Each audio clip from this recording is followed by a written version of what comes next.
Hey, what's good, everybody? I'd like to welcome guys to my newly rechristened channel known as TheBoomBoxGuru.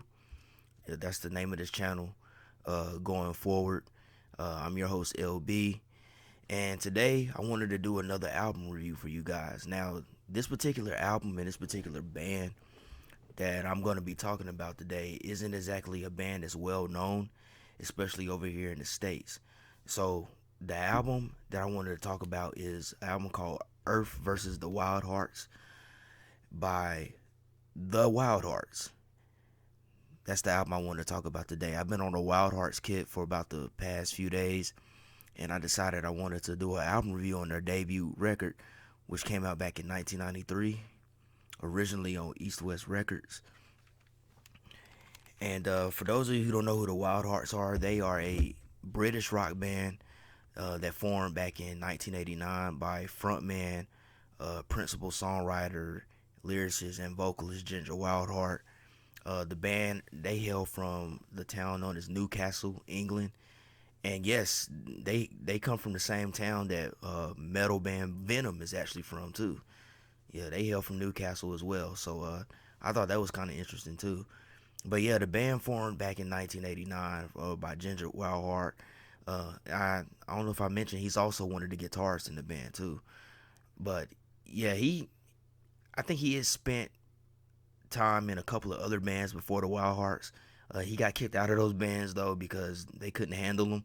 Because I mean, these guys, the Wild Hearts, these guys are real rock stars. They're real rock. They're real rock stars. They really live the lifestyle. Uh, but anyway, he formed the Wild Hearts in '89.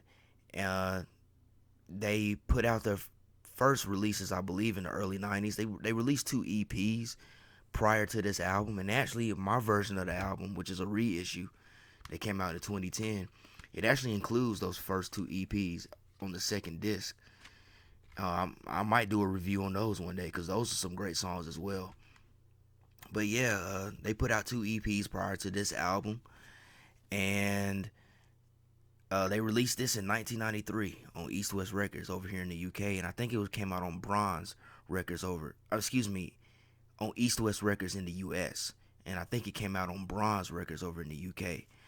But yeah, the Wild Hearts, man, they're one of the most underrated rock bands, especially over here in the States. Not a lot of people know about them, and it makes me wonder why, because they have all the great makings of a great rock band. They're heavy, they're also catchy, they're great songwriters, great songs, great lyrics, everything. So I don't know why they're not as popular over here, but overseas, especially in their native UK, they're a legendary band. And I wanted to do this review because I think this is an album that really needs to be recognized. And I also want to put more people onto the Wild Hearts, especially over here in the States where I live at. All right, so let's get into some positives about this album, Earth versus the Wild Hearts. So first, it's a raw and pure, unadulterated rock album.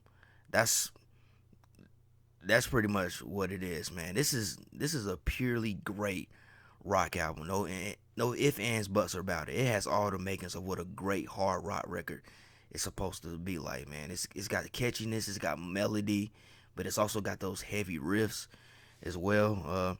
And this band, they do a great mix of like adding punk with gritty hard rock and those crunchy metal riffs, and also adding that bonus of like melodic pop catchiness. Like every song on this album could potentially be a single because they're so melodic and they're catchy, and to me they just satisfy all types of like rock fans. Like, they give you the heaviness for those who want some heaviness. They give you the melody and the catchiness for those who veer more towards that. It's just a great blend of all of that for all listeners of rock music. And I also like how this album has a lot of that 50s and 60s old school rock and roll vibe to it. There's a few songs on here that harkens back to those more early, like, traditional days of rock and roll, back during the early stages of it as well. So moving on to some negatives about this record. Uh Actually, there's none at all. I actually don't have any negatives about this album. And I sat and I thought about it long and hard was there any negatives that I had? Was there anything about this album that I don't like? And honestly, there isn't. There's not one thing on this album I don't like. This is a flawless rock and roll record. The only negative that I have, and it's not pertaining to the album, is that it took me so long to freaking discover this band and to discover this album. So that's really that's really just it right there. All right, so let's get into some key songs on here that I really dig. And by no means are these like the only songs that I really like. It's just that I just wanted to point out specific songs that really jump out the most to me on this record. But so let's get started with the first song on the album, which is called "Greetings from Shitsville." Uh, Pretty cool title, interesting title, right? This is a killer album opener, and it really helps to set the tone for the rest of the record. A great hard rock number that opens up the record. And what I like about this song is that the music is in contrast to the lyrics. Because if you're not really listening to the lyrics and what Ginger Wildheart is saying, you would think that this is just a upbeat, fun vibe type song, but it's really not. I mean, the music does display that, but if you listen to the lyrics, it's very like deprecating, man. Like he's talking about how he's living in, I guess, in some sort of like a rundown neighborhood in London. You know, the apartment or house that he's living in isn't all that great shape. He's talking about like there's roaches and stuff crawling around in his house, and then his neighbors, they like disappear whenever he comes around. I guess they despise him because of the lifestyle that he lives and whatever.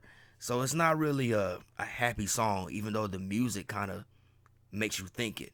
But I thought that was really interesting, man. It's really cool. It's sort of like self-deprecating in a little way with a bit of a sense of humor in some ways. But I think the title was great, where it says "Greetings from Shitsville, London."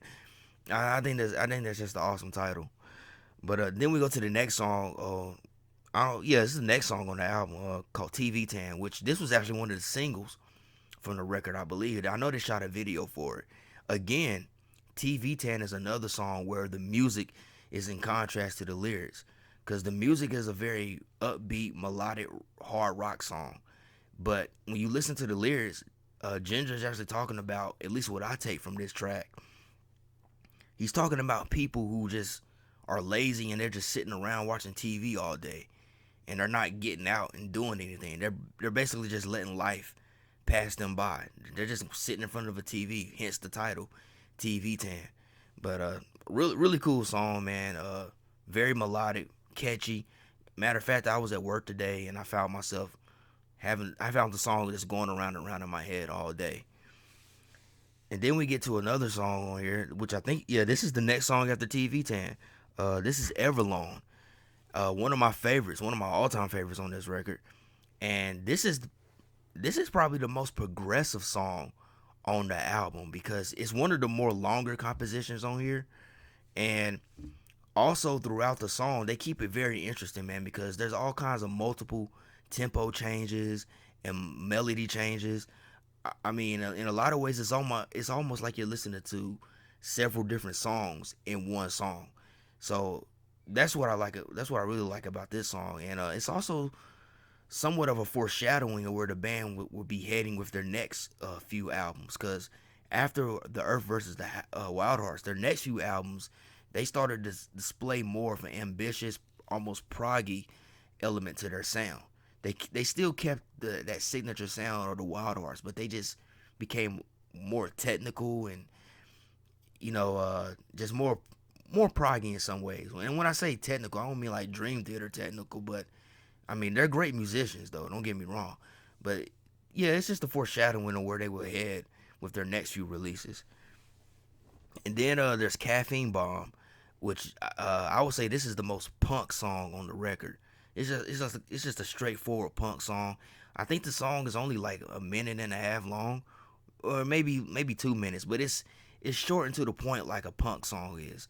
And listening to this track, man, it reminds me a lot of like the Ramones. It reminds me of something that might have could have fit on the first Ramones or the first Ramones album, first three Ramones albums, any one of those early Ramones records. This song sounds like it could have easily fitted on there. And they all the band members sing in unison on this song. They all sing the lyrics together. But another great song. It's heavy too, man. One of the more heavier punk type songs I've ever heard. And then we get to my last key song on here, which is Sucker Punch. And this is actually the song that got me into the Wild Hearts. I heard it on a podcast. Some of you watching the channel, maybe you guys know Monty Colvin. He's the bass player in a band called the Galactic Cowboys, where he has a podcast called Monty's Rockcast. And in one of the episodes, he was talking about his favorite bands, and the Wild Hearts, which is his all-time favorite band. He played a few of their songs, and Sucker Punch was one of them, and that was the one that really stuck out to me. And I immediately started to go on my search to find physical copies of Wild Hearts albums. But this is a great song, man. I guess you could say it's probably the heaviest song on the album. It's got a speedy, fast tempo that's very reminiscent of like Motorhead. It's like Motorhead meets the Beatles, because it has that gritty, hard rock tempo that Motorhead was known for, but it also adds in that catchy pop element of the Beatles. So it's more so like the Beatles meets Motorhead in a lot of ways, man. And really, really dig this song. I mean, this song actually sounds like something that could have been an outtake from Motorhead's Overkill album. It actually sounds that. It actually sounds like that, man. So that's an awesome song. If there's any song that I would recommend for anybody to listen to get into the Wild Hearts, I would recommend Sucker Punch, because that's the one that really got me into them. And so reading my notes here. So in conclusion, about this album, Earth versus the Wild Hearts, I think this is one of the greatest rock albums of all time. Honestly, I put this album up there with like the Cult's Electric, even Guns N' Roses' Appetite for Destruction, man. I would put the Wild Hearts, Earth versus the Wild Hearts, up there with those records, man. Because those are, I mean, especially Guns N' Roses' Appetite for Destruction, that's considered one of the greatest rock albums of all time. I would put Earth versus the Wild Hearts up there, man. It's just a flawless, it's just a flawless hard rock album. But the difference is, man, they add those melodies to it that makes it catchy, that draws you in, and those harmonies. That's another thing, man. A lot of great harmonies on this record between, like, I think it's mainly Ginger Wildheart and CJ Wildheart that does those great harmonies together, man. But they do an awesome job on here, man. I mean, just a remarkable record, man. I mean, the guitar display on here. I mean, all these guys are great guitarists and drummers and bassists. I mean, the musicianship on here is just out of this world, man. And this is a true and underrated gem. It's a true and underrated gem, and I think anybody who wants to hear some good hard rock with some crunchy metal riffs and some catchiness and melody, this is the album that you need to check out. It's criminally underrated, and for the life of me, I just don't understand why this record did not blow up over here in the States. These guys should have been big as Oasis over here, honestly. Oasis is definitely Maybe, which is another one of my favorite rock albums, came out a year later, and they blew up over here. And then when they dropped More Than Glory, they just became superstars, man. I think the Wild Hearts should have been as big, or if not even bigger than them, because arguably, man, I would say the Wild Hearts are a little bit better, or maybe not a little bit. I would say they are better, even though I really like Oasis, but not trying to start a Wild Hearts versus Oasis thing, but I just don't understand why this album wasn't as big as it was over here, because it has all the makings. I mean, it has the catchiness that where every song on here could have potentially been a single on the radio. Every song on this album has radio potential, but granted, you do have titles like Greetings from Shitsville, and then there's one song on here called My Baby Is a Head Fuck, and so over here in America, man, we're a bit more, I don't know, I guess anal about stuff like that. As overseas, they don't really care about that type of thing. So maybe that was a reason why the album wasn't such a huge success over here. But in any case, man, it should have been. It should have been, definitely. And I would definitely recommend this album to anybody that's a fan of bands like Cheap Trick or Motorhead, the Ramones, maybe even some early 90s Metallica, like the Black Album era. And definitely the Beatles, definitely the Beatles, man, because in a lot of ways that's what their sound. And maybe I don't know if I should say this because I know they've disagreed a lot of times about when people try to describe their sound, but they're just able to take the so many great elements of like rock music and blend it together and just come up with a great unique sound that is just so awesome. And sometimes you can hear a lot of their influences coming through on a lot of these songs. But I think that if you're a fan of any one of those aforementioned bands, that you would definitely enjoy the Wild Hearts. But yes, man, that's it for this review of Earth versus the Wild Hearts. I wanted to do this review because I think this is an album and I think this is a band that should have more recognition over here in the States. Mainly because I want to see them live one day. But I don't know if they've ever done any major shows over here in the States. I think most of their stuff is done overseas, man. But if so, man, they're one band that I would be willing to save up money and try to go travel to go see, man, to see live, cause they're just awesome, and just to hear these songs live in a live setting, that would just be so great, man. I know I would be blown away, and I know it would be a great experience though.